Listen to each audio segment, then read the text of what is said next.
నమస్తే రమగారు. నమస్తే మంచి చందమామ కథ ఒకటి చెప్పుకుందామండి. చెప్తాం. గుణపాఠం కథ చెప్తాం. గుణపాఠం చెప్పటమా? పూర్వం కోసల దేశానికి మాధవర్మ గారిని ఒక రాజుగారు ఉండేవాడు. ఈ రాజుగారు మహామూర్ఖుడు. ఆయన కొన్ని అర్థమయ్యేవి, కొన్ని అర్థం అయ్యేవి కాదు. ఏది అర్థమైంది ఇక దాని మీదే ఉండేవాడు. ఈయన మంత్రి మహాదురాశాపరుడు, అసూయాపరుడు కూడా. ఒక్కోళ్ళు అట్లా ఉంటారు కదా. అయితే ఈ పండితులు, కవులు, గాయకులు ఎవరైనా రాజుగారి దగ్గరికి వస్తే రాజు ఏదో వాళ్ళు ప్రదర్శన చేసేవాళ్ళు, విద్యా ప్రదర్శన ఇస్తే ఈయన దానికి 100 అబ్జెక్షన్లు చెప్పేవాడు. ఆ ప్రదర్శన అయ్యాక రాజుగారు వీళ్ళకి 100 వరహాలు ఇవ్వు, 1000 వరహాలు ఇవ్వు, అది ఇవ్వు, ఇది ఇవ్వు అంటే ఇచ్చేవాడు కాదు. ఎన్ని అడ్డంకులో పెట్టేవాడు. అయినా తప్పలేదనుకో, అప్పుడు అందులో ఇంచి కొంత లాగేసి ఏ 4వ వంతో వాళ్ళకి దఖలుపరిచేవాడు. ఇచ్చేవాడు కాదు. అదొక దుష్టబుద్ధి అన్నమాట. అయితే ఇలా ఉంటూ ఉండగా చుట్టుపక్కల ప్రజలకు తెలుసు. కాకపోతే రాజుగారే బేసిక్గా కొంత మూర్ఖుడు కదా, ఎవరు చెప్తారు? ఆయన ఎప్పుడేం చేస్తాడో తెలీదు. అవును. దాంతో ఊరుకునేవాళ్ళు. అట్లా కాలం గడుస్తుంటే ఒకనాడు ఒక పండితుడు ఒక ఆయన వచ్చాడు. ఆయన చాలా చక్కటి కవిత్వము అవి చెప్పగలిగే పాండిత్యం ఉంది. దాంతోపాటు ఆయనకి కళలు, వాటి మీద విశ్లేషణ బాగా తెలుసు. ఒక్కొక్కళ్ళు చదువుకుంటారు కదా, స్వప్నశాస్త్రం అంటారు. అవునవును. కళ ఫలానా రకం కళ వస్తే ఏమిటి అని మనం కూడా కనుక్కుంటూ ఉంటాం. ఇలా కళ వచ్చింది, పీడకలు వచ్చింది, దేవుళ్ళు కనిపించారు, చనిపోయిన వాళ్ళు కనిపిస్తే ఎలా, అలాంటి వాటికి ఆయన సమాధానాలు చెప్పేవాడు. చాలా గట్టివాడు, అందులో మంచి పేరు. సరే, ఆయన వచ్చి రాజుగారి దగ్గర బ్రహ్మాండంగా పద్యాలు చదివారు.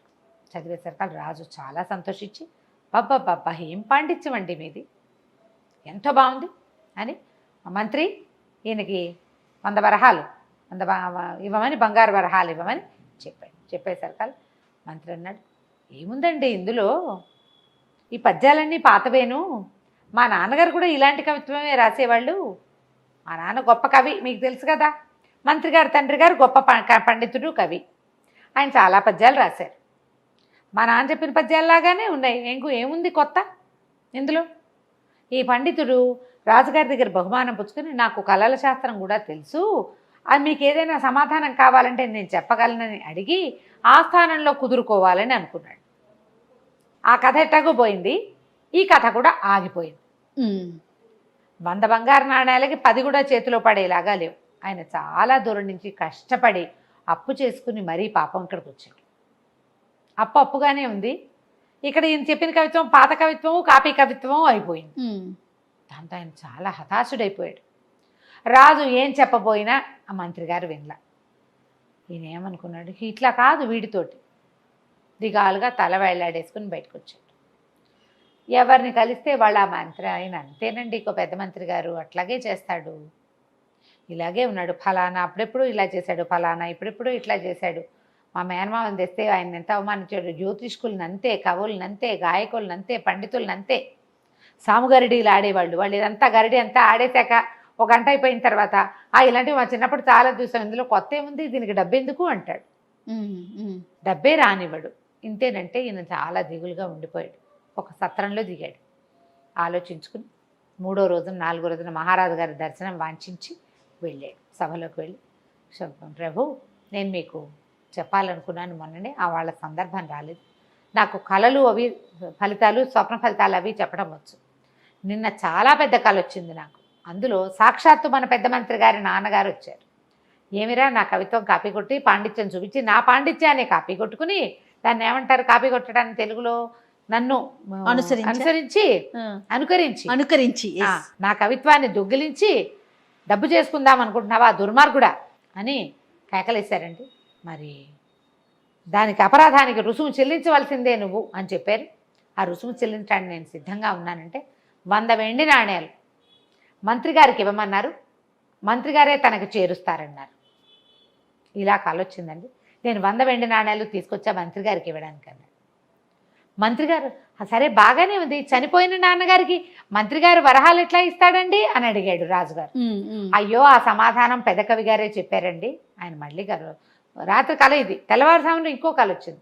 ఈ తేప మంత్రి గారు తర్పణం విడిచేటప్పుడు ఆ 100 నాణ్యాలను కూడా తర్పణంతో పాటు విడిచేస్తే అవి తనకు చేరతాయని, అక్షరాల తన దగ్గరికే వస్తాయని కవిగారు చెప్పారు. రాజు ఆశ్చర్యపోయాడు. అలాగా, వారి నాన్నగారు చాలా గొప్ప కవి, మన ఆస్థానంలోనే చాలా గొప్ప సేవలు అందించారు, తప్పకుండా పెద్ద ఆయన ఆజ్ఞ ఎందుకు మీరుతాం మనం పైగా మంత్రి గారి తండ్రి చేస్తామన్నాడు. 100 బంగారు నాణేలు మంత్రి గారికి పుట్టినాయి. మంత్రి మొదట సంతోషించాడు. రెండో సమాధానం వినేసరికి భయం వేసింది. తర్పణం విడిచేటప్పుడు 100 నాణేలు విడిస్తే గంగలో విడుస్తావు, నాన్నకి ఎట్లా చేరుతాయి? గంగలో పడిపోతాయి. అదే గంగ అంటే కంగే కాదు, నీళ్ళలో అనుకుని సర్దు కూరుకున్నాడు. ఈ లోపల మంత్రి గారి తండ్రిది ఆర్థికం వచ్చింది, వెళ్ళింది. మన సదరు పండితుడు గారు మళ్ళా రాజుగారి దర్శనంకు వాంఛించాడు. దర్శనానికి ప్రవేశపెట్టారు. మళ్ళీ పెద్ద కవి గారు కల్లోకి వచ్చారండి. మంత్రి గారి తండ్రి గారు, దుర్మార్గుడా, నా డబ్బులు ఇవ్వలేదా నా కుమారుడి కానీ కేకలేస్తున్నారండి అన్నాడు. రాజు ఆశ్చర్యపడి, అదేమిటి, ఆ రోజే ఇచ్చావు కదా సభలో అందరూ చూస్తుండగా, ఏమండి మంత్రి గారు, మీ నాన్నగారికి తర్పణాలు విడవలేదంటే విడిచాను ప్రభు అన్నాడు. మరైతే వారికి చేరలేదుటండి. చేరలేదు అంటున్నారు, ఇప్పుడు ఎట్లా నేను విడిచానంటే అడిగిన, ఇప్పుడు ఎట్లా అన్నాడు రాజుగారు. దానిదేముందండి, మళ్ళీ కాలొచ్చింది నాకు, ఆయనే చెప్పారు ఆ డబ్బు తనకి చేరాలంటే మిమ్మల్ని ఒక యజ్ఞం చేయమని, ఆ యజ్ఞంలో యజ్ఞ పశువుగా మంత్రి గారినే స్వయంగా పెట్టమని, ఈయన వెళ్ళిచ్చి రావాలి. ఈయన ఎట్లా వెళ్తాడు? ఈయన వెళ్ళాలంటే ఇట్లా వెళ్ళాలి.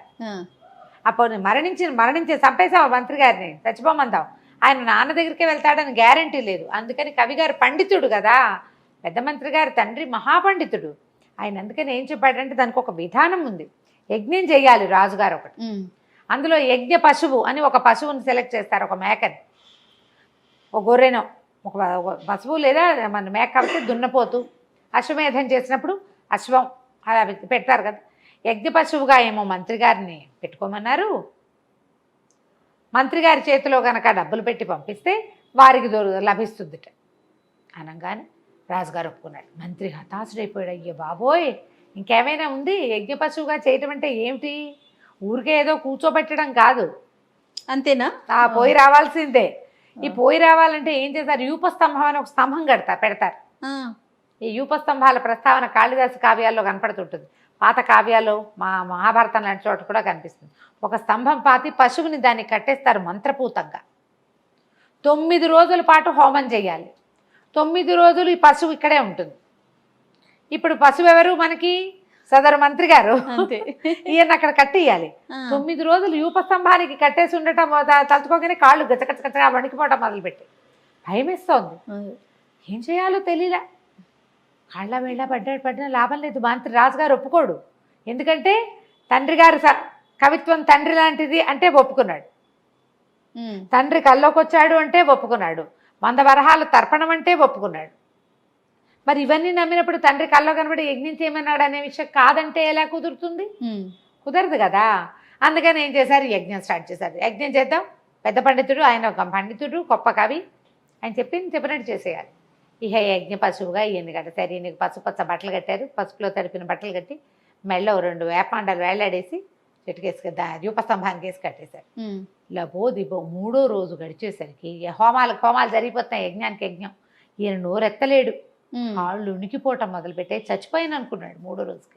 ఆ వాళ్ళు వీళ్ళు ఉంటే వరి ఆ పండితుడిని నా దగ్గర పిలవండి రా అని బతిమలాడుకుని, బాబు నీకు దండం పెడతాను, నన్ను క్షమించు, పొరపాటు చేశాను, నీ పద్యాలు చాలా గొప్పవి, మా నాన్న పద్యాలు కూడా అలాంటివే కానీ ఆ పద్యాలు కావు, నన్ను క్షమించు, నన్ను వదిలిపెట్టేసంటే ఒప్పుకోలేక పండితుడు.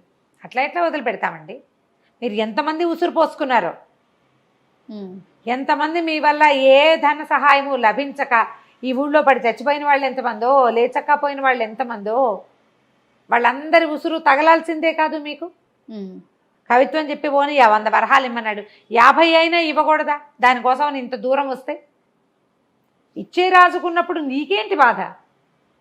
నీ అసూయ వల్ల కదా. నువ్వు బాగా దెబ్బ ఇంకో 2 రోజులు నువ్వు కట్టేసి ఉంటే నీకు బుద్ధి వస్తుంది అంటే కాళ్ళ వెళ్ళా పడిపోయాడు మంత్రి పండితుడు. నన్ను వదిలిపెట్టేసి అంటే ఇంకో 2 రోజులు గడవనిచ్చి 5వ రోజున మహారాజా మళ్ళీ కాలొచ్చిందండి, ఈ 5 రోజుల యజ్ఞాలకి మీరు వేసిన దక్షిణ అంతా మన మధ్యమంత్రి గారి తండ్రి గారైన కవి గారికి అందిద్దట. ఇక యజ్ఞం ఆపు చేయమని, యజ్ఞ పశువుని వదిలేయమని ఆయన చెప్పారు కళ్ళు అనగానే మహారాజు అన్నాడు, అలాగే ఆయన ఎలా ఆజ్ఞాపిస్తే ఎట్లా. 5 హోమాలు చాలనుకుంటే 5వ రోజు హోమాలకి పూర్ణాహుతి వేసేసి ఏదో ఒక గుమ్మడికాయ అవి ఇవి వేసి పూర్ణాహుతి చేసి దండం పెట్టేశారు. ఈ యూపస్తంభాన్ని కట్టేసిన పెద్ద మంత్రి గారిని విడుదల చేశారు. ఓ నెల 2 నెలలకి మనిషి అయ్యి 5 రోజులు తిండి తిప్పలు లేవు కదా, బతుకు జీవుడా అనుకుంటూ ఆ తర్వాత ఎప్పుడూ కూడా ఈ కవిగాయక పండిత పోషణకి అడ్డం పడేవాడే కాదు, అతని పద్ధతి మార్చుకున్నాడు అనమాట. గుణపాఠాలు ఇలా చెప్పాలి. ఎంత అద్భుతంగా ఉందో. అలా కట్టేయలేకపోయినా కనీసం అదే కదా రమ్మగారు, కట్ చేసేయాలి, వీళ్ళని కట్ చేయాలి ఎప్పటికప్పుడు ఎక్కడికక్కడ. కట్ చేస్తేనే బుద్ధి వస్తుంది. బాగుంది కదా కథ? చాలా బాగుంది రమ్మగారు. నమస్తే. నమస్తే రమ్మగారు. నమస్తే రమ్మగారు. అప్పుడప్పుడు విచిత్రమైన కథలు చెప్తూ ఉంటారు, లాజిక్ ఉండదు అందులో, కానీ వినటానికి పిల్లలకి చెప్తానికి చాలా బాగుంటాయి. అలాంటిది ఏదైనా ఒక స్టోరీ. పసిడి నిమ్మకాయలు అనే ఒక విచిత్రమైన స్వయంవర కథ చెప్తాం. ఓకే, బాగుంటుంది. బంగారపు నిమ్మకాయల? బంగారపు నిమ్మకాయలు. పూర్వం కనిష్క దేశానికి ఒక రాజుగారు ఉండేవారు. ఆయనకి లేక లేక అపురూప సౌందర్యవతి అని ఒక కూతురు పుట్టిందట. ఎంత అందంగా ఉండేదో. ఏదో పేరు పెట్టారు రాకుమార్తెకి. కాలం గడుస్తూ ఉండగా పిల్లలు, ఆడపిల్ల కదా, వాళ్ళ పద్ధతులు వేరే, చక్కగా ఆడపిల్లలు బట్టలు వేయటము, వాళ్ళు శాస్త్రాలు చదువుకోవటము, పొందిగ్గా కూర్చోవటము, అటువంటివేవో ఎక్స్పెక్ట్ చేశారు వాళ్ళు. ఈ పిల్ల ఒక రకంగా నడకొచ్చిన దగ్గర నుంచి పరిగెత్తడం ఎక్కువగా ఉండేది. మహాపరుగు పిచ్చి. ఓ తూనికి పరిగెత్తుంటే దాని వెనకాల దానికంటే ముందు పరిగెత్తేసేది. ఎంత పరుగు పిచ్చో. ఏదైనా పెట్టెగిరిందంటే అమ్మాయి పరిగెత్తాల్సిందే, ఏదైనా గుర్రం పరిగెత్తుందంటే అమ్మాయి పరిగెత్తాల్సిందే. అడవిలోకి వెళ్తే లేళ్ళు పరిగెత్తుంటే లేళ్ళని దాటి పరిగెత్తేసేది. ఆ పరిగెత్తడం అనేది ఒక అబ్సెషన్ కింద ఉండిపోయేది అమ్మాయికి. గాలితో పోటీ పడేదట. అందుకని ఇప్పుడు మారుత కన్య అని మారుతి అని పిలిచేవాడు. అసలు పేరేదో. రాజుగారికి బాధగా ఉండేది. ఈ పిల్ల ఒకతే లేకలేకగలిగింది, ఈ పిల్ల రేపొద్దున రాజు అవ్వాలి, పోనీ రానివ్వాలి. రాజ్యానికి ఉత్తరాధికారి పిల్లే, అంతేగా. ఇలాంటి లక్షణాలు ఉన్న పిల్లని ఎవరు ఇష్టపడతారు ప్రజలు? అంటే రోడ్డు మీద పడి పరిగెడుతుంది.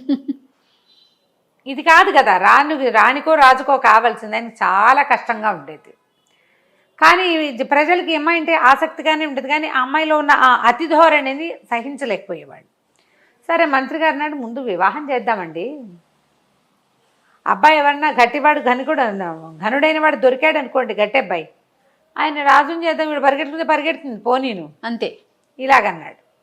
సరే, ఈ పెళ్ళి ప్రస్తావన రాగానే మారుతుంది. నన్నెవరు పరుగు పందెంలో జయిస్తారో వాడిని చేసుకుంటారు. ఇక్కడ కూడా పరిగే. రాకుమార్తెలకి ఒకసారి వాళ్ళకు ఒక ఐడియా వచ్చాక దాన్ని కాదనలేరు. పైగా లేక పుట్టిన పిల్ల, అతిగారాభం. పరిగెత్తటం అంటే ఆమెతో ఎవరు పోటీ పడలేరు. రోడ్ల మీద పడి పరిగెత్తే ప్రజలు ఏమనుకుంటారు? చాలా ఆలోచించారు. కానీ ఈ అమ్మాయి కూడా ఆలోచించింది. పరిగెత్తడంలో నన్ను గెలిచిన వాడిని పెళ్లి చేసుకుంటా అంటే ఏరా రోడ్ల మీద పడే వాళ్ళంతా వచ్చేస్తారు. అవునవును. అందుకని ఖచ్చితమైన ఒక రూల్ పెట్టింది. ఎవడు పోటీ పడి ఓడిపోతాడో వాడి మెడ తురించేస్తామని పెట్టండి. ఎవరు రాలే. ఎందుకు రాలేదు? అయినా కూడా ఆమె మహాద్భుత అద్వితీయ సౌందర్యము, ఈ రాజ్యము, పైగా ఒక ఆడపిల్లతోటి పోటీ పడి గెలవలేమా మనం అనుకుంటారు. అలాగనిపిస్తుంది. ఈవిడ పరుగు మీద అవగాహన ఉన్న కొంతమంది రాలేదు, కొంతమంది వచ్చారు. సరే, ఏం చేశారు? ఒక పెద్ద ప్రాంగణంలో చుట్టూత ప్రజలు కూడా నిలబడి చూసేలాగా పెట్టారు. పరిగెట్టే రాజకుమార్తెను చూసి కనువిందు చేసుకునేందుకు వచ్చిన వాళ్ళు సగం, నిజంగానే ఇంత క్రూరమైన శిక్షని అమలు చేస్తారా అని చూసేవాళ్ళు ఇంకొంతమంది, రాకుమార్తెకి వివాహం అవుతుందో అవదోనని దిగులు పెట్టుకుని ఉండేవాళ్ళు కొంతమంది ఉంటారు కదా, ఫ్యాన్స్ వాళ్ళు. మొత్తం మీద సభా ప్రాంగణం అంతా నిండిపోయింది. ఓకే, 12 మంది తయారయ్యారు పరిగెత్తడానికి. 12 తల్లో తెగాయి ఆ రోజు. ఈ భీకరమైన స్వయంవరం చూసి ప్రజలు నిర్ఘాంతపోయారు. మెడలు తెగుతూ ఉంటే ఆ మెడ దిగిద్ది ఒకడికి, రెండో వాడు మానేసి ఏడవద్దు, వాడు బయలుదేరతాడు. గెలుస్తామన్న నమ్మకంతో ఆ అమ్మాయికి పరిగెత్తిన కొద్దీ ద్విగుణీకృతోత్సాహం వచ్చేస్తుంది ఆ అమ్మాయికి ధోరణి. ఈ కథ అంతా ఈ భీకర స్వయంవరం జరుగుతుండగా కుమారుడని ఒక కుర్రాడు అక్కడికి వచ్చాడు. మా రాజుగారి అబ్బాయి. కానీ ఈ శత్రురాజుల చేతికి చిక్కి తల్లిదండ్రి మరణించి రాజ్యభ్రష్టుడై దేశాలు తిరుగుతున్నాడు. కుర్రాడు మంచివాడి, కాస్త ఏదో విద్య గిజ్జ వచ్చు, క్షత్రియుడు. ఈ స్వయంవరం చూడడానికి ఇక్కడికి వచ్చాడు. ఆ పరిగెత్తేవాడు ప్రజలు కనపడలా, వీడికి మారుతొకటే కనపడడం మొదలుపెట్టి. ఈ భీకర పోరులో ఆ 10 అగత్తాలు తగిలినాయి రెండో రోజు. కళ్ళు తీయలేకపోయాడు అమ్మాయి మీద నుంచి. ఆ పిల్ల ప్రేమలో పడిపోయాడు. తన అమ్మాయితో పోటీ పడలేనని అతనికి తెలుసు. సరే ఏం చేయాలో తెలియలా అలా అమ్మాయినే స్మరిస్తూ దిక్కుతోచినట్టట నడుచుకుంటూ పోయాడు. స్వయంవరానికి కొద్దిగా గ్యాప్ వచ్చింది. మళ్ళీ కనపడదు అమ్మాయి. 3వ రోజు లేదు, ఎవరు లేరు పోటీదారులు. 2 రోజులు మొదట 12, తర్వాత 8, 10 తాళాలు దిగాయి. జనం కూడా భయపడి చచ్చిపోతున్నారు, పీకలు ఉత్తరిచ్చేస్తుంటే చూడలేక. సరే అమ్మాయి కూడా ఊరుకుంది, ఎవరు లేరు. ఇతను నడుచుకుంటూ వెళ్ళి ఒక పాడు దేవాలయంలోకి ప్రవేశించాడు. ఓకే. అదొక పురాతన అమ్మవారి దేవాలయం. అమ్మవారు చక్కగా మంట సంక కాలు పైకి పెట్టుకుని ఒక కాలు కిందకి పెట్టి స్థిమితంగా కూర్చుని ఉంది. పాత గుడి. ఇతను పోయి ఆవిడని ఆ పాదాలు కావలించుకున్నాడు. ఇక 3 రోజుల పాటు అమ్మని ప్రార్థిస్తూనే ఉన్నాడు. మారుతి పాపం అజ్ఞానంలో ఉంది. ఆ అమ్మాయికి ప్రేమ జీవితము విలువ ఏమీ తెలియదు. ఇదొక తొందరపాటుగా ఈ పోటీ పెట్టింది. ఎలాగైనా ఆమెను నాకు దక్కించు. ఇక ఇదే పాట. ఆహారం లేదు, లేవలా అతను అక్కడి నుంచి. ఆ బాస్పెట్లు వేసి కూర్చుని కిందకున్న పాలు ఒక కాలు కింద పెట్టి ఒక కాలు ఒళ్ళో పెట్టి కూర్చుంటుంది కదా అమ్మవారు స్థిమితంగా. ఆ కిందకి పెట్టిన పాదాన్ని కావలిచ్చుకుని ఉండిపోయాడు. పెద్ద విగ్రహం అమ్మవారిది. 3 రోజులు గడిచాక 3వ నాటి తెల్లవారుచావున పెద్ద కాంతి వచ్చేసింది ఆ దేవాలయంలోకి. ఎవ్వరూ మనిషి అడుగు పెట్టేది కాదు. అంతా బండలు చెట్లు చేమలు పిచ్చి పిచ్చిగా ఉంది బయటంతా. వీడొక్కడే లోపలికి వెళ్ళాడు. ఆ కాంతిలోంచి ఒక కంఠస్వరం వినిపించింది. నాయనా, ఎంత భక్తి, ఎంత అనురక్తుందిరా నీకు.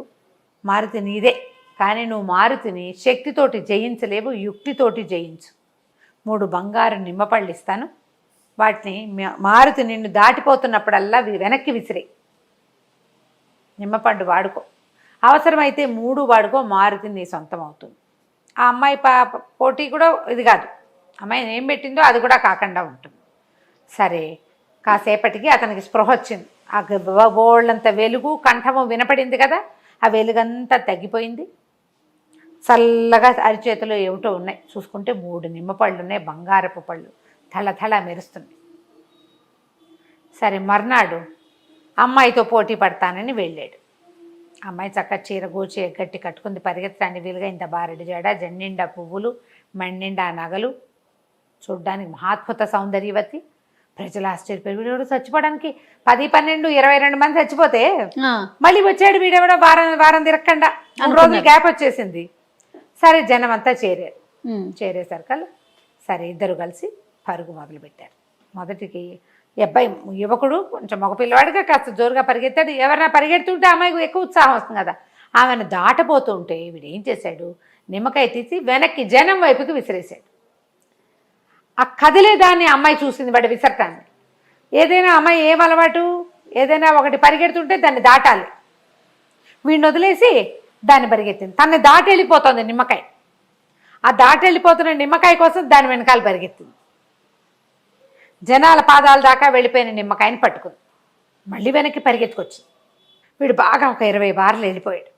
ఈ లోపల అమ్మాయి వెనక్కి వెళ్ళి నిమ్మకాయ అయితే ఇట్లా విసిరేసారు కదా, బలం కొద్ది విసిరితే అది ఏమవుతుంది, రయ్యమని పోతుంది కదా. ఆ పోయేదాని వెనకాల పరిగెత్తింది అమ్మడు.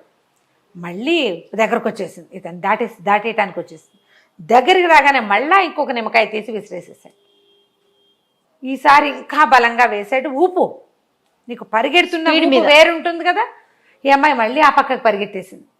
జనం చూస్తున్నారు, ఏదో జరుగుతోంది. ఆ అమ్మాయి ఆ బంగారపు కాయ తన ముందు నుంచి పరిగెత్తడమే, వెళ్ళిపోవటమే చూస్తోంది. కానీ మిగిలిన జనానికి ఏం జరుగుతుందో అర్థం కాలేదు.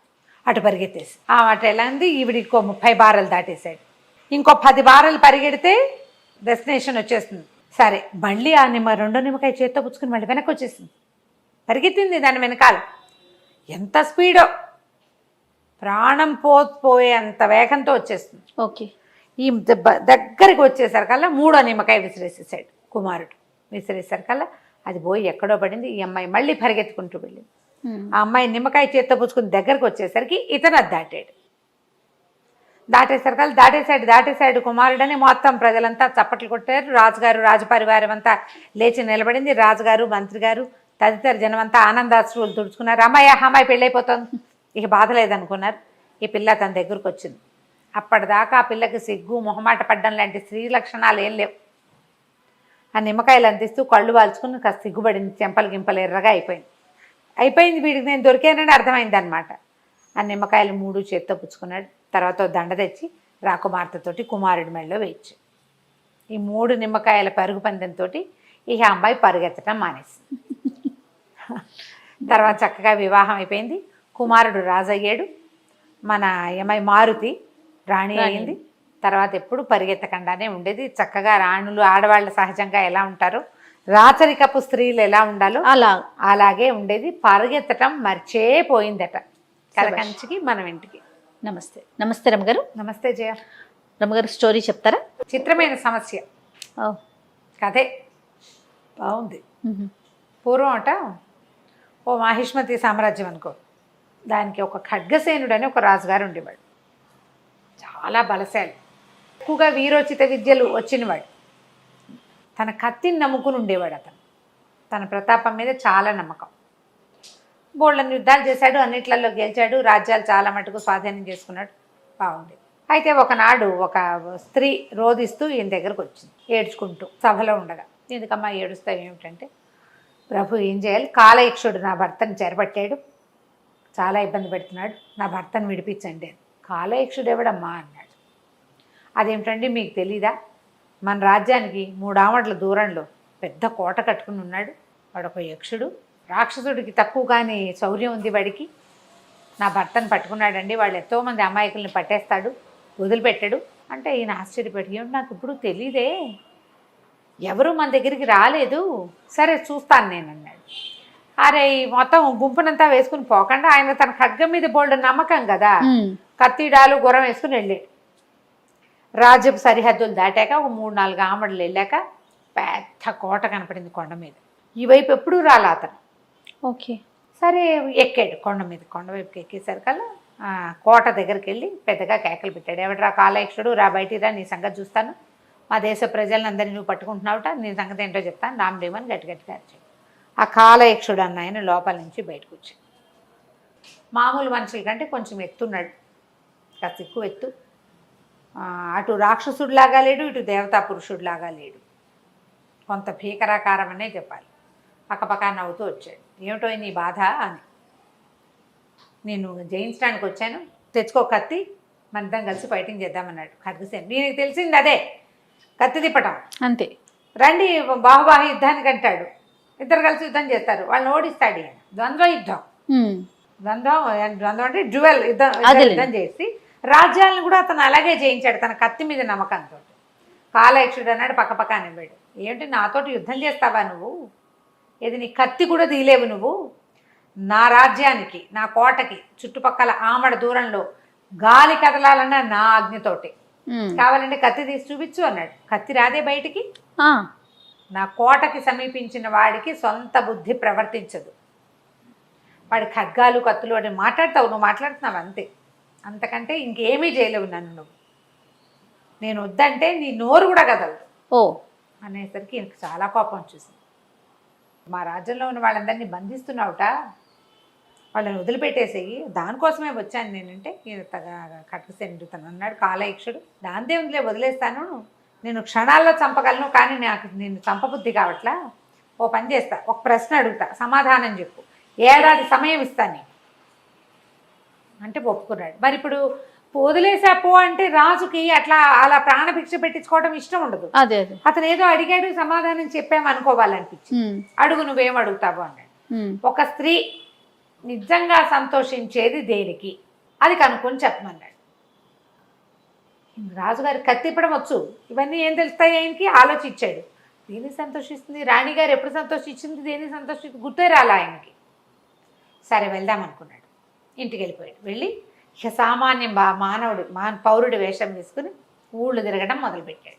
కనుక్కోవటం కోసం. ఓ ఊళ్ళో అడిగితే స్త్రీకి అందమైన భర్త కావాలి, బుద్ధిమంతుడైన భర్త కావాలి, హ్యాబిట్స్ లేని భర్త కావాలి, స్త్రీకి బంగారం కావాలి, స్త్రీకి ఇల్లు కావాలి, వాకిలు కావాలి, అమ్మ కావాలి, నాన్న కావాలి, 100 వచ్చినాయి సమాధానాలు. ఏ ఒకటి సాటిస్ఫాక్షన్ లేదు. ఇదే అని తెలియదు ఆయనకి. అందమైన భర్త కావాలి అని కనుక్కున్నాడు. ఇంకో ఊరు వెళ్ళాడు, అందమైన భర్త కావాలంటే ఆ ఊళ్ళో అతను ఎవరింటో దిగాడు, ఆవిడంటుంది, ఏందండి అందం కొరుకు తింటా, మా ఆయన లేడు అందంగా, పని లేదు పాట లేదు, పాపిష్టి మొగుడు అంటుంది. సో అందమైన మొగుడిని కొట్టేయాలి. మ్మ్. అక్కడి నుంచి బుద్ధిమంతుడైన మొగుడు. ఎందుకండి ఒట్టి బుద్ధి ఏం చేసుకుంటామండి, చుట్టాకి అందం లేకుండా. అందం చందం లేదు, పక్కన నుంచి ఉంటే రోతగా ఉంటాడు అంటుంది ఇంకొక ఆవిడ. బాగుందిగా. సంవత్సరం నుంచి మించుగా గడిచిపోయింది. గడువు తీరాక కాలయక్షుడి దగ్గరికి వెళ్ళాలి. ఆ వెళ్ళే దారిలో ఒక చోట కూర్చున్నాడు. కూర్చుంటే ఒక ఏడుపు వినపడుతుంది, ఎవరో ఏడుస్తున్నారు. ఈయన ఆడ మనిషి ఎవరితో ఏడుస్తోందని అక్కడే పరిగెళ్తే ఒక ముసలి వికృతాకారి వృద్ధ స్త్రీ ఏడుస్తుంది. ఓకే. ఏమిటమ్మా నీకేం కష్టం వచ్చిందమ్మా అంటే, నా కష్టమే ఉందండి, నాకంటే పెద్ద కష్టంలో ఉన్నారు మీరు, ప్రాణాపాయం వచ్చేసింది మీకు అంటే, ముందు నీ కష్టం చెప్పమ్మా అన్నాడు. నాకు పెళ్ళి అవ్వలేదండి, నన్ను ఎవరు పెళ్లి చేసుకోవాలా, ఆ దుఃఖంతో ఏడుస్తున్నాను నేను. నువ్వు నాకంటే పెద్ద కష్టం, ఒట్టి దుఃఖమే నాకు, నీకున్నది కష్టం కదా, మరి నాకు పెళ్లి చేస్తానంటే నీ ప్రశ్నకి సమాధానం నేను చెప్తాను. ఈయన సమాధానం వరకు బాగానే ఉంది. వృద్ధ వికృతాకారి స్త్రీని ఎవరు పెళ్లి చేసుకుంటారు? ఈయన బిక్కమొహం వేశాడు. తనకేమో ప్రాణాపాయం ఉంది, సమాధానం కావాలి, నా దగ్గర ఉంది అని చెప్తాం. సరే చూద్దాం అనుకున్నాడు. అసలు ఆ సమాధానం అవునో కాదో తెలియదు, టెస్ట్ చేయాలి కదా. ఇప్పుడు తను 250 సమాధానాలు తెచ్చాడు, 250 కరెక్ట్ కాదని పక్క ఊళ్ళోనే ప్రూవ్ అయిపోయినాయి. అంతేగా. ఈవిడ చెప్పిన సమాధానం ప్రూవ్ అవుతుంది కాలయక్షుడి దగ్గర. చూద్దాం అనుకుని సరే ఏమిటో చెప్పమన్నాడు. స్త్రీకి తన మాట కాదనకపోవటమే సంతోషాన్ని కలిగిస్తుంది. ఇంత సింపుల్ రమ్మగారు, నిజమే కదా. కాదనకూడదు. ఈయనకి కరెక్టే అనిపించింది. అక్కడి నుంచి కాలయక్షుడి దగ్గరికి వెళ్ళాడు. సమాధానం చెప్పగానే కాలయక్షుడు చాలా సంతోషించాడు. సరైన సమాధానం చెప్పావు, ఆడాళ్ళకి ఇదే కావాలి అని వెళ్ళిపోయాడు లోపలికి. నువ్వే గెలిచావు, నువ్వు నన్ను గెలిచినట్టే, మీ దేశం వాళ్ళందరినీ నేను పట్టుకున్నా కదా, వాళ్ళందరినీ వదిలేస్తున్నాను అన్నాడు. ఇప్పుడు ఈయన వెనక్కి వచ్చాడు. ఆ అమ్మాయి చెప్పిన సమాధానం కరెక్టు, మరి పెళ్లి చేస్తానని ఒప్పుకున్నాడు. ఈ వృద్ధ వికృతాకారి స్త్రీని వివాహం చేసుకునేది ఎవడు? ఇంటికి వచ్చాడు కానీ బిక్కమొహం వేసుకుని కూర్చున్నాడు ఈయన. అంతకుముందు రోజు ఖడ్గ విద్య చాలనాలు అవి చేసేవాడు, ఇప్పుడు ఏమిటి చేయటం లేదు, కామ్గా ఉంటున్నాడు. రాజుగారికి ఒక మేనల్లుడు ఉన్నాడు, ఈ ఖడ్గసింహుడికి, రూపధరుడు అతని పేరు. కుర్రవాడు, ఓ 10 ఏళ్ళు ఉంటాయి, 23-24 ఏళ్ళు ఉన్నాయి. అయితే రోజు అడిగేవాడు, ఎందుకు అలా ఉన్నావు, ఏమిటి నీ బాధ ఏమిటి, సమాధానం లభించింది కదా అంటే, సమాధానానికి నేను ఇట్లా ఒక వృద్ధ స్త్రీకి మాట ఇచ్చాను అనేసరికల్లా ఇతను అన్నాడు రూపధరుడు, నీ తర్వాత రాజ్యం నాది, నీ మాట కూడా నాదే, ఓ శభాష్, నేను చేసుకుంటాను పెళ్ళి, ఓకే నేను పెళ్లి చేసుకుంటానంటే అందరు ఆశ్చర్యపోయారు. కానీ అతను ఒప్పుకున్నాడు, పట్టు పెళ్లి చేసుకుందామన్నాడు. ఆ వృద్ధ స్త్రీని తీసుకొచ్చారు. అందరూ జనాలు నోళ్ళు నొక్కున్నారు. వృద్ధురాలు, వికృతాకారి ఏం చేస్తారు, వివాహం అయిపోయింది. పెళ్ళైన తర్వాత ఏకాంతంగా భార్యాభర్త కలుసుకున్నారు. ఈ రూపధరుడు గదిలోకి వెళ్ళేసరికి అతను ఏం ఎక్స్పెక్ట్ చేస్తున్నాడు, వృద్ధ వికృత స్త్రీని పెళ్లి చేసుకున్నాడు కదా, అక్కడ ఒక చక్కని అందమైన అమ్మాయి ఉంది. తను ఆశ్చర్యంగా అమ్మాయిని అడిగాడు, ఎవరు నువ్వు అని. నేనే రూపధరుడి భార్యని, కొంతకాలం వృద్ధ స్త్రీ రూపంలో ఉండి శాపం తీరి ఇప్పుడు అందగత్తెన అయ్యానని. ఓ, రూపధరుడు ఆశ్చర్యపోయాడు. అలాగా, నిజమా, నీకు ఎక్కడ శాపం తగిలింది ఏంటంటే, అది నువ్వు చెప్పే సమాధానం మీద ఆధారపడి ఉంటుంది, నీకు ఎలా ఈ శాపం తగిలింది, ఎలా నీకు విమోచనం అయింది అని అడిగాడు. నువ్వు ఇప్పుడు నేను ఒక ప్రశ్న అడుగుతా, నువ్వు దానికి సమాధానం చెప్పావనుకో, సమాధానం మీదే నా శాప విమోచనం అది పూర్తిగా ఆధారపడి ఉంటుందండి. అమ్మాయి మహాద్భుత సౌందర్యవతి. మళ్ళీ ప్రశ్న అయితే ఏం అడిగింది, నేను ఈ అందమైన శరీరంతో రోజులో కొన్ని గంటలు ఉండగలను, మిగిలిన గంటలు మామూలుగా మారిపోతా, నువ్వు చెప్పు నీకు ఏ సమయంలో కావాలి ఇలాగా అని అడిగింది. సమాధానం చూడు, ఏం చెప్పుంటాడు, బహుశా పగల అయి ఉండొచ్చు, ఎందుకంటే రాజు కాబట్టి మిగతా ప్రజలందరూ కూడా ఆమెని గౌరవించాలనే ఆలోచన ఏమన్నా ఉందేమో నాకు అనిపిస్తా ఉంది. మరి నీ ఇష్టమే నా ఇష్టం అన్నాడు. ఓ, మాదమ్మ కథలో ముందు సమాధానం ఏంటి, ఆడవాళ్ళకి తమ మాట కాదనక వాళ్ళు సంతోషించేది ఎప్పుడు, వాళ్ళ మాట నో అని చెప్పకూడదు. అది నువ్వు ఎలా అంటే ఎట్లా, ఏమంటే నేను ఇలా అనుకున్నా అలా కాదు అనగానే వీళ్ళకి డక్కు పడిపోతుంది అక్కడ. నా మాట విన్నాడా, ఏనాడు నా మాట విన్నాడు, ఏం చేసినా ఇంతే ఈ ఇంట్లో అలా అనిపిస్తుంది. అలా కాకుండా నువ్వు ఎలా అంటే అలా, ఆల్ ఈజ్ వెల్ అనాలన్నమాట. నీ ఇష్టమే నా ఇష్టం అనగానే ఆ అమ్మాయికి పరమానందం వచ్చేసింది. భర్తని సంతోషంగా కావలించుకుంది. రోజంతా కూడా నేను ఇలా ఉండగలను, నన్ను సంతోషపెట్టే మాట ఎవరు చెప్తారో అప్పుడు నేను పూర్తి స్వరూపం, నా శాపం సడలిపోతుంది, కాలయక్షుడి వల్లే నాకు ఇది వచ్చింది అని చెప్పింది. రూపధరుడు ఆ అమ్మాయి ఎంతో హాయిగా ఉన్నారు. తర్వాత ఆ రాజ్యానికి ఖడ్గసేనుడి తర్వాత రూపధరుడే రాజు అయ్యాడు. అది చాటించారు. స్త్రీలని సంతోషపెట్టాలంటే వాళ్ళ మాట చెల్లించాలి. ముందు ఏం చేయాలి దానికి? ఇది నా మాట, కథలోడేది. మన మాటే వాళ్ళ మాట అయ్యేలాగా వాళ్ళని లైన్లో పెట్టుకోవాలి. అంతే. వాళ్ళు మన హితమే కోరేలాగా, వాళ్ళకి నచ్చింది కాదు, కుటుంబ క్షేమం కోరేలాగా నువ్వు గ్రేటు, నీకు చాలా బాగా వచ్చు, నీకు అన్నీ తెలుసు, ప్లాన్డ్గా చెయ్యి, డబ్బులు వేస్ట్ అవ్వకూడదు, టైం వేస్ట్ అవ్వకూడదు, నేను ఇబ్బంది పడకూడదు, నువ్వు ఇబ్బంది పడకూడదు, చుట్టాలకు ఇబ్బంది కాకూడదు, నువ్వు ఎలా ప్లాన్ చేస్తే అలా అన్నారు. అంతే. అంటే ఆవిడ సంతోషంగా ఉంటుంది, చక్కగా జీవితం బాగుంటుంది. పాత కథలు పిచ్చి కథలు కావు, జీవిత సత్యాలు ఉంటాయి. ఎంత మోరల్ ఉంది ఈ స్టోరీలో. బాబా సూపర్ రమ్మగారు. చిత్రమైన సమస్య, కథ కంచికి మనం ఇంటికి. నమస్తే. నమస్తే. నమస్తే రమ్మగారు. నమస్తే జయ. చందమామ కథ ఏదైనా చెప్తారండి? అర్ధనా బాకీ కథ చెప్తాం. ఓ. పూర్వం ఓ పల్లెటూరులో రామయ్య అని ఒక రైతు లాంటి వాడు ఉండేవాడు. వాడికి ఒక సెంటు భూమి కూడా లేదు. ఏదైనా సంపాదించి పొలం కొనుక్కోవాలని కోరికట. సంపాదించడానికి ఏదో కూలి పనులకు వెళ్తాడు. ఏం సంపాదిస్తాడు? సంతకెళ్ళి ఏదైనా అమ్మాలని కోరిక. ఏమీ లేవు మన దగ్గర. సంతకెళ్ళిన వాళ్ళు డబ్బులు చేసుకుంటారు, ఏదైనా ఉంటే అమ్ముతారు. కూర పండించావు, ఒక కాయ పండించావు, ఒక గొర్రెలు ఉన్నాయి, మేకలు, ఆవులు, గొడ్లు, ఏదో ఉండాలి. సంతలో ఎలా వ్యాపారం చేస్తాం మనం? అంతే, ఏదో ఒకటి పెట్టాలి కదా. అయితే వీళ్ళకి గొర్రెల పెంపకానికి తోడెళ్ళి ఓ ఇంత ఉన్ని గొర్రెవచ్చు ఉన్నదట. ఆ కాస్త ఉన్ని ఊళ్ళో అమ్మితేనే ఎంతో రాదు. సంతలో అమ్మడానికి, సంతల్లో ఎట్లాంటివి పెడతారు? కుప్పలు తెప్పలుగా, హోల్సేల్గా పోతాయి కదా సంతల్లో. సంతలోకి వెళ్ళాలని ఉంది. ఈ ఉన్ని అమ్ముకుని ఓ పావలా అయినా చేసుకుందాం, దాంతో ఏదైనా కొందాం అలా భావించాడు. పొలం కొనుక్కోవాలని కోరిక రామయ్యకి. సరే బయలుదేరాడు. ఏమనుకున్నాడంటే, పాచి మొక్కలు అంటారు, అవేవో పిచ్చి మొక్కలు, గబుక్కుని చూస్తే గుడ్డలా కనబడుతుంది కానీ కాదు. ఆ పాచి మొక్కలు కొన్ని అడవిలోకి వెళ్ళి సేకరించుకొచ్చి ఓ గోను సంచిలో ముప్పాతికి పోసి తన దగ్గర నాకు కాస్త ఉన్ని దాని పైన పెట్టి, అది ఉన్ని అని నమ్మించడానికి ఆ సంచి పుచ్చుకు బయలుదేరాడు. ఆ ఊళ్ళో వీళ్ళలాంటి వాడే సోమయ్య అని ఇంకొకడు ఉన్నాడు. వాడి దగ్గర పోకకాయలు ఉన్నాయి. పోకకాయలు తెలుసు కదా, అది మన ఏమంటారు దాన్ని, పోక చెట్లు అంటారు, సుపారి ఒక్కలు, పోకకాయలు అన్ని కాయలు ఉన్నాయి. వాడు కూడా ఏం చేశాడు, ఈ మన ఇవి ఉంటాయి కదా పల్లేరుకాయలు, నేల మీద పెట్టి పల్లేరుకాయలు గుచ్చుకుంటాయి. పల్లేరుకాయ తెలుసా నీకు? తెలీదు రమ్మగారు. పల్లేరుకాయ ముళ్ళు ముళ్ళుగా ఉంటుంది. ఇవి ఊళ్ళల్లో కనపడతాయి, అవి కాళ్ళకు గుచ్చుకుంటాయి. సాయి నీకు తెలుసా పల్లేరుకాయ? చిన్న పిల్లాడికి తెలుసు, నీకు తెలియలేదు. తెలుసుకుంటాను రమ్మగారు. పల్లెటూళ్ళల్లో ఉండే వాళ్ళకి తెలుస్తాయి జయ. దేనికన్నా కాయ పల్లేరుకాయకి ఏదో వైద్యం చేస్తారు కానీ పల్లేరుకాయలు దానికి కాదు. ప్రధానమైనది ఏంటంటే అది చిన్న కొద్దిగా ముళ్ళు ఉండే కాయలు, అవి కసుక్కుమని దిగవు, బ్లంట్గా దిగుతాయి అన్నమాట, బ్లంట్గా గుచ్చుకుంటాయి. పల్లేరుకాయలు ఈ మన ఊళ్ళల్లో గడ్డి మొక్కల్లో. ఆరెంజ్ కాయలు లోపల తొనలు ఉన్నట్లుగా అట్లా అట్లా ఉంటాయా, అట్లా బాల్ లాగా? కాదా? కాదు, ఎండుకాయ. పల్లేరుకాయలు చెట్టు కాసినప్పుడు ఆకుపచ్చగా ఉండి ఎండిపోతే అవి కాస్త గాలి గలగల్లాడి అటు ఇటు వెళ్ళిపోతూ ఉంటాయి, గడ్డిలో ఎక్కువ గుచ్చుకుంటాయి అన్నమాట.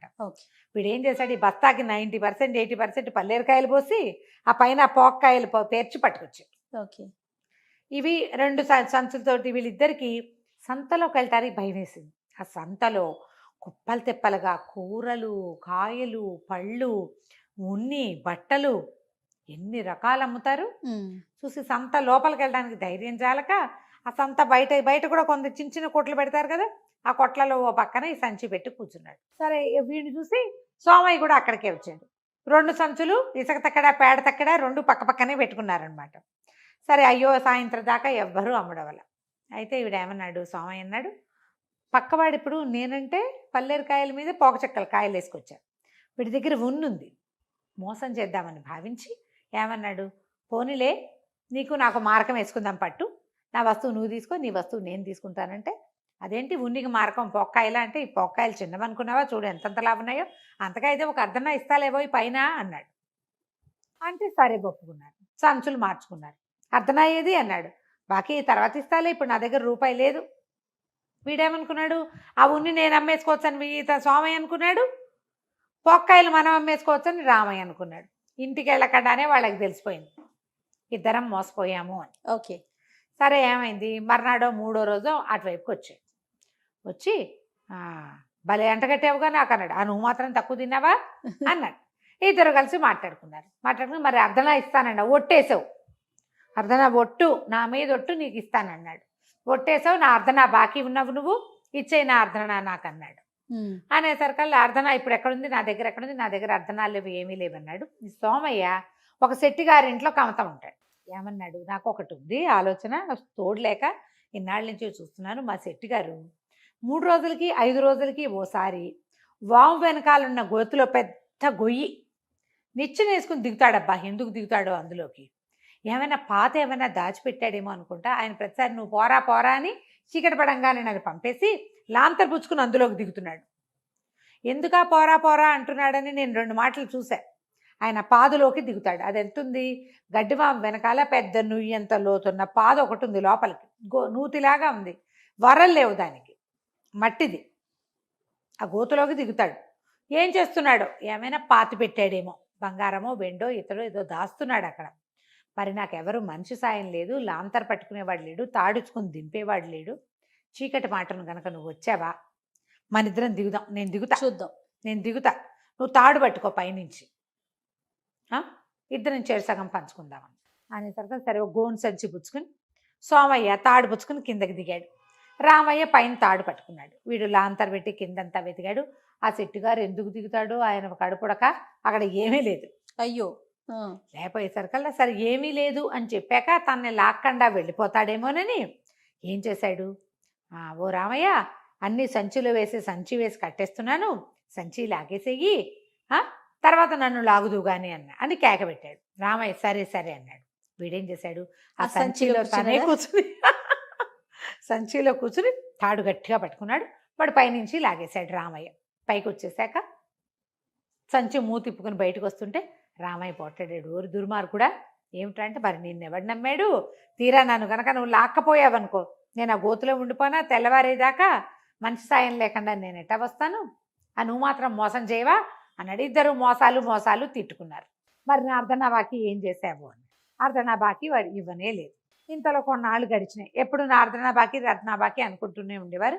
ఈ సోమయ్య ఈ శెట్టి గారి ఇంట్లో పని చేస్తున్నాడు కదా, ఆ శెట్టి గారి భార్య తాలూకు బంధువులు ఎవరో ఓ పిల్లనిచ్చి పెళ్లి చేశారు. భార్య కొంత సొమ్ము తెచ్చేసరికల్లా అతను ఏం చేశాడు, సోమయ్య ఓ చిన్న ఇది చేసుకుని ఏమంటారు, చిన్న పొలం కొనుక్కుని మెల్లిగా కమతం పెట్టుకున్నాడు. తనే చేసుకోవటం మొదలుపెట్టాడు. సరే ఈ రామయ్యకి ఎక్కడా ఏమీ కుదరలా, పెళ్ళి కుదరలేదు, పొలము కుదరలేదు. ఉండుండి గుర్తొచ్చేది అర్ధనా బాకీ. సరే ఏమనుకున్నాడు, ఈ సోమయ్య పెళ్ళే 1 సంవత్సరంన్నర 2 ఏళ్ళు అయింది, బాకీ వసూలు చేసుకుందాం, వీడి పని బాగుంది కదా అని వచ్చాడు. నిజానికి సోమయ్య దగ్గర డబ్బులున్నాయి, కానీ అతనికి ఇవ్వటం ఇష్టం లేదు, ఒట్టేస్తే వేశానులే అని. సరే రామయ్య ఏం చేశాడు, ఓనాడు మధ్యాహ్నం సాయంకాలం కాస్త తలబడి వాళ్ళకి వచ్చాడు. వస్తే దూరం నుంచే చూశాడు సోమయ్య. చూసి బెల్లాన్ని చెప్పాడు, ఏమే ఇవి వచ్చేవాడు నా పాత స్నేహితుడు, ఒక పాత బాకీదారు, అర్ధనా బాకీ ఉన్నా డబ్బులు అడుగుతాడేమో, ఆ అర్ధనా ఇవ్వడం ఇష్టం లేదు నాకు, ఓ పని చేయి, నేను చచ్చిపోయానని ఒక ఏడుపేడుగు నువ్వు.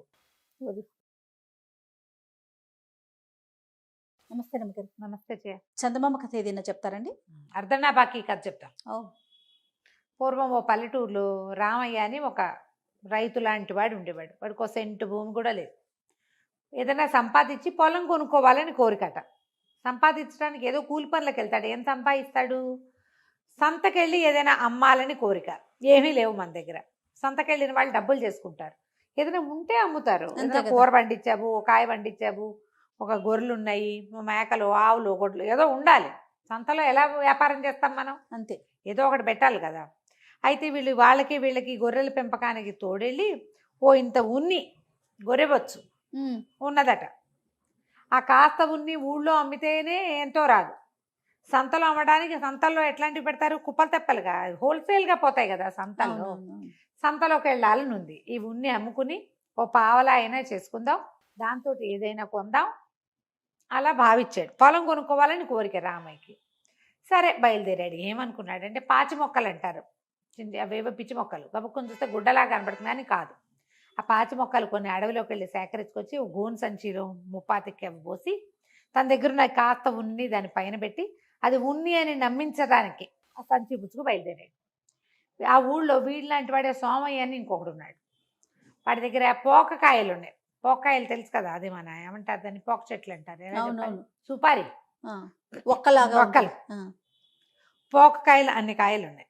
వాడు కూడా ఏం చేశాడు, ఈ మన ఇవి ఉంటాయి కదా పల్లేరుకాయలు, నేల మీద పెట్టి పల్లేరుకాయలు గుచ్చుకుంటాయి. పల్లేరుకాయ తెలుసా నీకు? తెలీదు రమ్మగారు. పల్లేరుకాయ ముళ్ళు ముళ్ళుగా ఉంటుంది. ఇవి ఊళ్ళల్లో కనపడతాయి, అవి కాళ్ళకు గుచ్చుకుంటాయి. సాయి నీకు తెలుసా పల్లేరుకాయ? చూసి చిన్న పిల్లాడికి తెలుసు, నీకు తెలియలేదు. తెలుసుకుంటాను రమ్మగారు. పల్లెటూళ్ళల్లో ఉండే వాళ్ళకి తెలుస్తాయి జయ.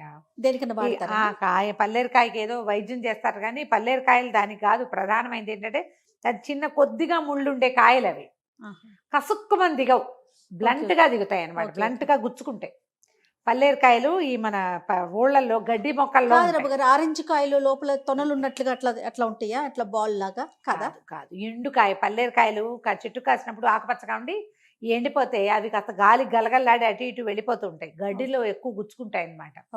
వీడు ఏం చేశాడు, ఈ బస్తాకి 90% 80% పల్లేరుకాయలు పోసి ఆ పైన పోక్కాయలు పేర్చి పట్టుకొచ్చాడు. ఓకే. ఇవి 2 సంచులతోటి వీళ్ళిద్దరికి సంతలోకి వెళ్ళటానికి భయం వేసింది. ఆ సంతలో కుప్పలు తెప్పలుగా కూరలు, కాయలు, పళ్ళు, ఉన్ని, బట్టలు ఎన్ని రకాలు అమ్ముతారు. చూసి సంత లోపలికి వెళ్ళడానికి ధైర్యం చాలక ఆ సంత బయట కూడా కొంత చిన్న చిన్న కొట్లు పెడతారు కదా, ఆ కొట్లలో ఓ పక్కన ఈ సంచి పెట్టి కూర్చున్నాడు. సరే వీడిని చూసి సోమయ్య కూడా అక్కడికే వచ్చాడు. 2 సంచులు ఇసుక తక్కడ పేడ తక్కడ 2 పక్క పక్కనే పెట్టుకున్నారనమాట. సరే అయ్యో సాయంత్రం దాకా ఎవ్వరూ అమ్మడవల. అయితే వీడేమన్నాడు, సోమయ్య అన్నాడు, పక్కవాడు ఇప్పుడు నేనంటే పల్లేరుకాయల మీద పోక చెక్కల కాయలు వేసుకొచ్చాను, వీడి దగ్గర ఉన్నుంది, మోసం చేద్దామని భావించి ఏమన్నాడు, పోనీలే నీకు నాకు మారకం వేసుకుందాం పట్టు, నా వస్తువు నువ్వు తీసుకో, నీ వస్తువు నేను తీసుకుంటానంటే, అదేంటి ఉన్నికి మారకం పోక్కాయలా అంటే, ఈ పోక్కాయలు చిన్నవనుకున్నావా, చూడు ఎంతంతలా ఉన్నాయో, అంతగా అయితే ఒక అర్ధన ఇస్తాలేవో ఈ పైన అన్నాడు. అంటే సరే ఒప్పుకున్నారు. సంచులు మార్చుకున్నారు. అర్ధన అయ్యేది అన్నాడు, బాకీ తర్వాత ఇస్తాలే, ఇప్పుడు నా దగ్గర రూపాయి లేదు. వీడేమనుకున్నాడు, ఆ ఉన్ని నేను అమ్మేసుకోవచ్చని సోమయ్య అనుకున్నాడు, పోక్కాయలు మనం అమ్మేసుకోవచ్చని రామయ్య అనుకున్నాడు. ఇంటికి వెళ్ళకుండానే వాళ్ళకి తెలిసిపోయింది ఇద్దరం మోసపోయాము అని. ఓకే. సరే ఏమైంది, మర్నాడో 3వ రోజు అటువైపుకి వచ్చాడు. వచ్చి భలే ఎంటగట్టావుగా నాకు అన్నాడు. నువ్వు మాత్రం తక్కువ తిన్నావా అన్నాడు. ఇద్దరు కలిసి మాట్లాడుకుని మరి అర్ధనా ఇస్తానండి, ఒట్టేసావు, అర్ధనా ఒట్టు, నా మీద ఒట్టు నీకు ఇస్తానన్నాడు. ఒట్టేసావు, నా అర్ధనా బాకీ ఉన్నావు, నువ్వు ఇచ్చేయి నా అర్ధనా నాకు అన్నాడు. అనేసరికల్లా అర్ధనా ఇప్పుడు ఎక్కడుంది, నా దగ్గర ఎక్కడుంది, నా దగ్గర అర్ధనాలు లేవు, ఏమీ లేవన్నాడు.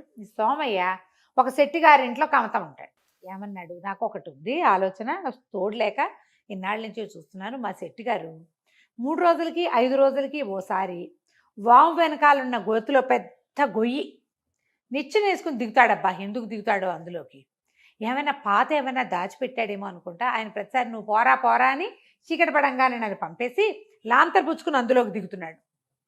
ఎందుకా పోరా పోరా అంటున్నాడని నేను 2 మాటలు చూశా. ఆయన పాదులోకి దిగుతాడు. అది ఎంతుంది, గడ్డివాము వెనకాల పెద్ద నుయ్యంత లోతున్న పాదు ఒకటి ఉంది, లోపలికి నూతిలాగా ఉంది, వరలు లేవు దానికి, మట్టిది. ఆ గోతులోకి దిగుతాడు. ఏం చేస్తున్నాడో, ఏమైనా పాతి పెట్టాడేమో, బంగారమో వెండో ఇతడో ఏదో దాస్తున్నాడు అక్కడ. మరి నాకెవరు మనిషి సాయం లేదు, లాంతర్ పట్టుకునేవాడు లేడు, తాడుచుకుని దింపేవాడు లేడు. చీకటి మాటను గనక నువ్వు వచ్చావా, మన ఇద్దరం దిగుదాం, నేను దిగుతా, చూద్దాం, నేను దిగుతా, నువ్వు తాడు పట్టుకో పైనుంచి, ఇద్దరం చేరు సగం పంచుకుందామని అనేసరికి సరే ఒక గోను సంచి పుచ్చుకుని సోమయ్య తాడు పుచ్చుకుని కిందకి దిగాడు. రామయ్య పైన తాడు పట్టుకున్నాడు. వీడు లాంతర్ పెట్టి కిందంతా వెతికాడు. ఆ శెట్టిగారు ఎందుకు దిగుతాడు, ఆయన కడుపుడక అక్కడ ఏమీ లేదు. అయ్యో, లేకపోయేసరికల్లా సరే ఏమీ లేదు అని చెప్పాక తనని లాక్కుండా వెళ్ళిపోతాడేమోనని ఏం చేశాడు, ఓ రామయ్య అన్ని సంచిలో వేసి సంచి వేసి కట్టేస్తున్నాను, సంచి లాగేసేయి, తర్వాత నన్ను లాగుదు గాని అని కేక పెట్టాడు. రామయ్య సరే సరే అన్నాడు. వీడేం చేశాడు, ఆ సంచిలో తనే కూర్చుని సంచిలో కూర్చుని తాడు గట్టిగా పట్టుకున్నాడు. వాడు పైనుంచి లాగేశాడు రామయ్య. పైకి వచ్చేసాక సంచి మూతిప్పుకుని బయటకు వస్తుంటే రామయ్య పోటాడాడు. ఓరి దుర్మార్గుడా, ఏమిటంటే మరి నిన్నెవడు నమ్మాడు, తీరా నన్ను కనుక నువ్వు లాక్కపోయావనుకో, నేను ఆ గోతులో ఉండిపోనా, తెల్లవారేదాకా మనిషి సాయం లేకుండా నేను ఎట్టా వస్తాను, నువ్వు మాత్రం మోసం చేయవా అన్నాడు. ఇద్దరు మోసాలు తిట్టుకున్నారు. మరి నా అర్ధనా బాకీ ఏం చేసావు అని. అర్ధనా బాకీ వాడు ఇవ్వనే లేదు. ఇంతలో కొన్నాళ్ళు గడిచినాయి. ఎప్పుడు నార్దనాబాకి రత్నాబాకి అనుకుంటూనే ఉండేవారు. ఈ సోమయ్య ఈ శెట్టి గారి ఇంట్లో పని చేస్తున్నాడు కదా, ఆ శెట్టి గారి భార్య తాలూకు బంధువులు ఎవరో ఓ పిల్లనిచ్చి పెళ్లి చేశారు.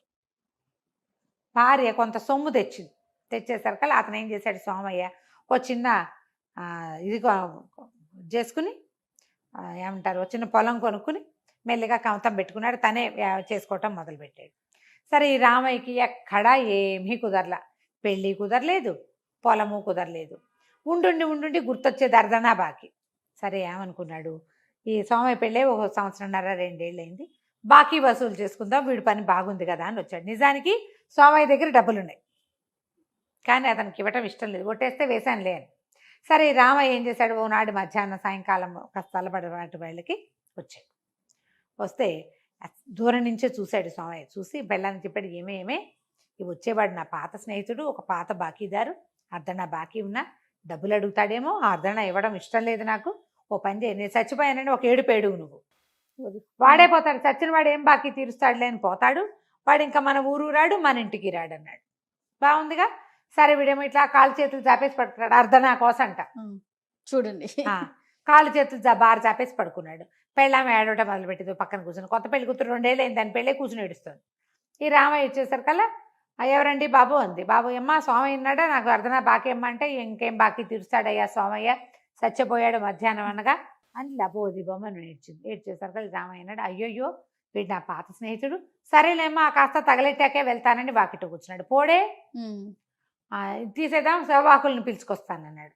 అనేసరికల్లా వాకత్వం వాళ్ళు వస్తే ఎటాగండి, మా చుట్టాలంతా రావద్దా అనేసరికల్లా చుట్టాలు ఎవరూ రాలేదు. కబురు చేశానంటుంది. చుట్టుపక్కల వాళ్ళన్నారు, అదేంటి పీనిగిన ఎన్నాళ్ళట్టు ఎంతసేపటి నట్టు పెట్టుకుంటారు, చీకటి పడేసరికి తీసుకెళ్ళొద్దు, తీసుకుపోండి, లేదా ఊరు చివరి దేవళం ఉంది, దేవళంలో పెట్టుకోండి. ఊరు మధ్యలో పెడితే పిల్ల చెల్ల చంటి పిల్లలు ఉన్న వాళ్ళు అక్కడ బాలింతలు చూలింతలు చాలా మంది ఉన్నారు, అన్నం తినాలి కదా, అందరూ శవాన్ని తీసేయమంటారు. అక్కడి నుంచి సరే నువ్వు వెళ్ళవయ్యా నేను పంపించుకుంటానని అంటే ఆయన ఒప్పుకోలే. అదేమిటి సేవాకత్వం చేసేవాళ్ళని అంతే కేకేసుకొస్తానని వాళ్ళని తీసుకొచ్చి లేవదీయించాడు. గుళ్ళో ఎవరుంటారండి, శవజాగారం అంటే ఆ వాహకులు అన్నారు, గుళ్ళో కావాలంటే పెడతామండి, రాత్రికి మేము ఉండం, రేపొద్దున కావాలంటే శ్మశానాన్ని తీసుకెళ్తాం, అంత మటుకే ఇవ్వండి అన్నారు. రేపు డబ్బు ఇచ్చేది. రామయ్య అన్నాడు, దాందేముందమ్మా, స్నేహితుడు, పైగా బాకీదారిని, నేనే ఉంటాలే, సేవ జాగారం కూడా నేనే చేస్తాను అన్నాడు. ఈ అమ్మాయి ఏడ్చుకుంటూ, ఇదేంట్రా విడుదుంప దగ్గర వీడు పోయేలాగా లేడు అని మొగుడిని అడిగింది రహస్యంగా. ఏమయ్యా గుళ్ళో పెడతాటంటే పర్వాలేదు లేవే, దేవాలయంలోనేగా, మనకు భయం ఏముంది, పాడుపడిన దేవాలయం ఒకటి ఉంది అక్కడ పెట్టుకోవచ్చు, గుళ్ళో అరుగు మీద పెడతారు. సరే అక్కడి నుంచి ఏమైంది, గుళ్ళో అరుగు మీద దాకా వెళ్ళేసరికల్లా చిన్నగా జల్లు పడేలాగా కనపడుతుంది. ఈ రామయ్య అన్నాడు, ఏమయ్యా మీరు ఇట్లా బాకెట్ దింపారంటే వానకి పీనికి తడిసిపోతుంది, కుళ్ళు వాసన వస్తుంది, బతుకుని వాడే కాస్త లోపలంట పెట్టండి అని చెప్పేసి దేవాలయం లోపలికి, పాడుపడిన దేవాలయం అయ్యవారు లేడు అందులో, లోపలికి జరిపారు. జరిపేసరికల్లా ఏమైంది, ఇది వీడేమో జాగారానికి కూర్చున్నాడు. మరి ఉండాలిగా, ఎవరో ఒకళ్ళు మెలకుగా ఉండాలిగా. ఇంతలో ఏమైంది, ఒక క్రీనీడలు కదిలినట్టుగా కనపడే కొంతమంది దొంగ వాళ్ళు వచ్చారు. ఓహో, అర్ధరాత్రి అయిపోయింది, ఏవో కీనీడలు కదులుతున్నట్టుగా ఉన్నాయి. తీరా చూస్తే కొంతమంది దొంగల గుంపు వచ్చారు. వచ్చేసరికల్లా అక్కడ వాళ్ళకి శవము, జాగారం వాడు అన్నీ కనిపిస్తాయి. జాగారం వాడు కనపడలే, శవమే కనపడింది. దొంగల్ని చూసి రామయ్య కొంచెం పక్క తప్పుకున్నాడు. ఈ దొంగలు ఏం చేశారు, వాళ్ళు తెచ్చిన సొమ్మంతా వాటాలు వేసుకుని పంచుకున్నారు. ఒక బ్రహ్మాండమైనంత కత్తి ఉంది అందులో. ఈ కత్తి ఎవరికి వాటాకు పడుతుంది అని లెక్క పెట్టుకుంటున్నారు. లెక్క పెట్టుకుంటుంటే ఆ పిచ్చి కత్తి పారేయమన్నారు. పిచ్చి కత్తి ఏంటి, దొంగలను ఎక్కడన్నా పిచ్చి కత్తి ఏంట్రా, బేసైన కత్తి, కావాలంటే ఇక్కడ శవం ఉంది చూడు, దీన్ని 2 ముక్కలుగా తెగటేసి చూపిస్తాను నేను అని చెప్పేసి ఆ కత్తి తీసాడు. తీయంగానే ఈ చచ్చినట్టుగా పడుకుని ఉన్నాడు కదా సోమయ్య, ఒక్క ఉదుటం లేచాడు. ఏ భూతాలు ఎక్కడ చచ్చారు మీరంతా అని కేక పెడుతూ లేచాడు. లేచేసరికి ఆ దొంగలు హడిలిపోయారు. ఆ కత్తి అక్కడ పారేసి ఆ మొత్తం బంగారము డబ్బులు అన్నీ అక్కడ వదిలేసి లగెత్తేసారు బయటికి. రామయ్య కీనీళ్ళలోంచి పెట్టుకొచ్చాడు. ఊరిని ఐడియా, భూతాలు అనగానే భయపడి తెచ్చారా అనగానే పద పట్టు ఇద్దరం పంచుకుందాం అనుకున్నారు. మొత్తం సామాన్లన్నీ పంచుకున్నారు. పంచేసుకున్న కత్తి పక్కన పెట్టారు. అక్కడి నుంచి మరి నా అర్ధనా అని అడిగాడు రామయ్య. ఈ లోపల ఏమైంది, ఈ భూతాల మాట విని పరిగెత్తారు కదా దొంగలు. కొంచెం దూరం వెళ్ళాక అన్నాడు, ఒరే ఇంతమందిని చంపాం, ఎన్ని పీనికల్ని ఇచ్చేసాను రా మన చేతితోటి, భూతాల బారికి భయపట్టమేంట్రా, ఎవరైనా ఒకళ్ళు వెళ్ళి చూసిరండి ఏమవుతుందో అక్కడ అని ఒకడిని వెనక్కి పంపించారు. వచ్చేసారు కల్లా అది సరిగ్గా అతనికి ఏం వినపడింది, మరి నాకు అర్ధనా కూడా దక్కదా, నా అర్ధనా నాకు దక్కదా అని మాట్లాడుకుంటున్నారు. వీడు అది విని హడిలిపోయాడు. ఓరు నాయనో, ఎన్ని భూతాలు ఉన్నాయో, ఆ ఉన్న భూతాలన్నీ పంచుకుంటే ఒక్క భూతానికి ఒక్కొక్క అర్ధనానే వచ్చిందిట, నా అర్ధనా సంగతి ఏమిటని అడుగుతున్నాడు వాడెవడో, బాబోయ్ చాలా ఉన్నాయని దొంగలుగా అత్త పారిపోయారు. ఈ లోపల వీళ్ళిద్దరూ అర్ధనా బాకి మీద కొట్టుకుని అర్ధనా బదులు కత్తి తీసుకునేలాగా ఏర్పరచుకున్నారు. ఓ రామయ్యకి కత్తి కూడా ముట్టింది. అదేదో వజ్రాలు తాపడం చేసిన ఇంత కత్తి. మొత్తం సొమ్మంతా ఇళ్ళకి చేర్చుకున్నారు. చక్కగా రామయ్య కూడా తన పొలం కొనుక్కుని పెళ్లి చేసుకుని సంతోషం. హాయిగా సొంత కమతాలు చేసుకుంటూ సుఖంగా ఉన్నారు. కథ కంచికి మనం ఇంటికి. రైట్. నమస్తే రమగారు. నమస్తే జీ.